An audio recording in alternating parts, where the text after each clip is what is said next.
Halo guys, selamat datang lagi di channel Mimin. Semoga kalian selalu diberi kesehatan. Murim adalah salah satu tipe manhwa yang membahas soal dunia persilatan atau bela diri. Biasanya tuh membahas soal pertarungan antara sekte gitu. Dan manhwa Murim ini adalah salah satu genre favorit Mimin. Kali ini Mimin akan merekomendasikan 5 manhwa Murim yang harus kalian tonton. Sebelum ke list manhwanya, ada baiknya kalian support Mimin dengan cara like, komen, dan subscribe. Tanpa banyak basa-basi lagi, langsung aja kita ke list yang pertama. Check it out.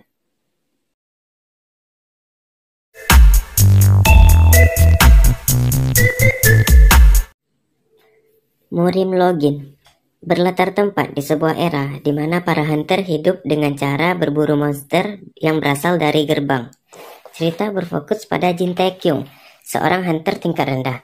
Dalam perjalanan pulang, ia mengambil sebuah mesin kapsul game VR. Menganggap kapsul game VR kedap suara, dia memutuskan untuk tidur di dalamnya. Tetapi secara tidak sengaja, dia masuk ke dalam game yang diatur ke dalam dunia Murim.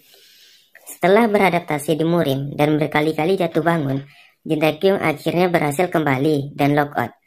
Keterampilan yang ia terima di Murim dapat dibawa kembali ke dunia nyata dan menaikkan rank hunternya. Sempat bimbang untuk kembali ke Murim atau tidak, akhirnya dia memutuskan kembali ke dunia Murim untuk merawat keluarga Murimnya dan juga menjalani kehidupannya di dunia nyata.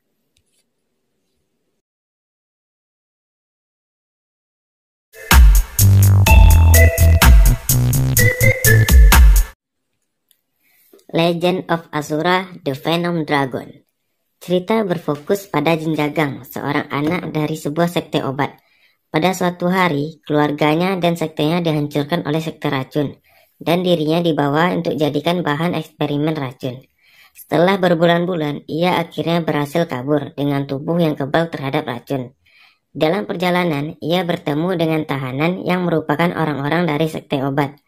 Tahanan tersebut dipaksa bekerja di dalam goa. Singkat cerita, ketika Jin Jagang sedang bekerja dengan para tahanan lainnya, mereka membuat rencana untuk melarikan diri.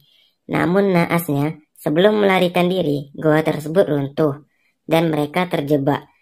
Tanpa adanya makanan, satu persatu dari mereka meninggal dunia.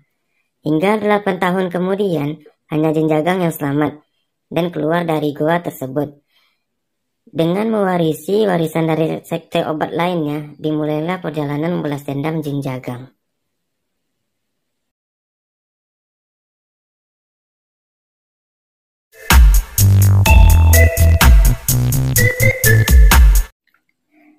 Legend of the Northern Blade. Cerita berfokus pada Jin Muwon, putra satu-satunya dari Jin Kuan Ho, yang merupakan pemimpin dari sekte Surgawi Utara. Sebuah sekte yang berada di garis terdepan untuk melawan organisasi kegelapan bernama Malam Sunyi, dari generasi ke generasi.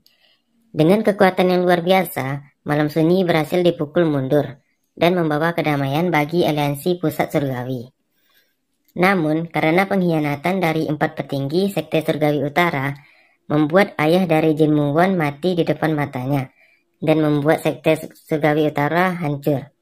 Singkat cerita, setelah semua orang pergi, hanya tinggal Muwon dan beberapa orang suruhan yang memantaunya. Diam-diam, Muwon belajar seni bela diri peninggalan sekte Surgawi Utara yang hanya diketahui pemimpin sekte dan penerusnya.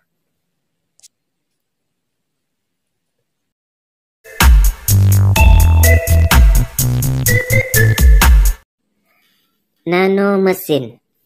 Cerita berfokus pada Chen Yuan, seorang piatu dan juga pangeran dari Demonic Cult. Karena ibunya dari keluarga yang biasa-biasa aja, Chen Yuan dan ibunya dimusuhi oleh 6 keluarga utama. Suatu hari terjadi upaya pembunuhan terhadap dirinya, dengan alasan agar Chen Yuan tidak ikut memasuki Akademi Demonik, yang akan menjadi tempat untuk memperebutkan gelar Lord. Namun rencana tersebut gagal karena kunjungan tidak terduga oleh keturunannya dari masa depan. Melihat leluhurnya sekarat, keturunan dari Chen Yuan menyuntikkan nanomesin ke tubuhnya. Berkat nanomesin tersebut, dia selamat. Dan juga berkat nanomesin tersebut, Chen Yuan yang awalnya tidak berbakat soal bela diri, mulai melangkahkan kaki untuk menjadi seniman bela diri terhebat.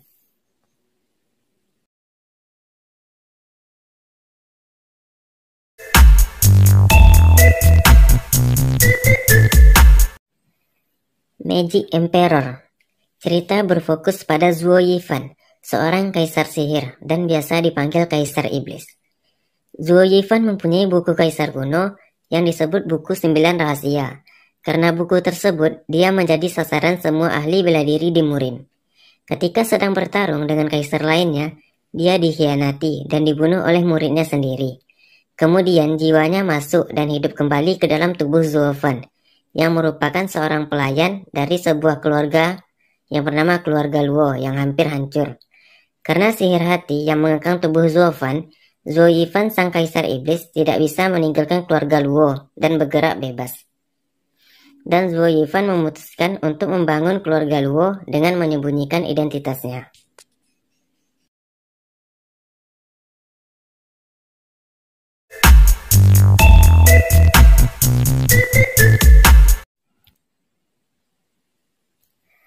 Oke guys, itu tadi list manhwa rekomendasi dari Mimin.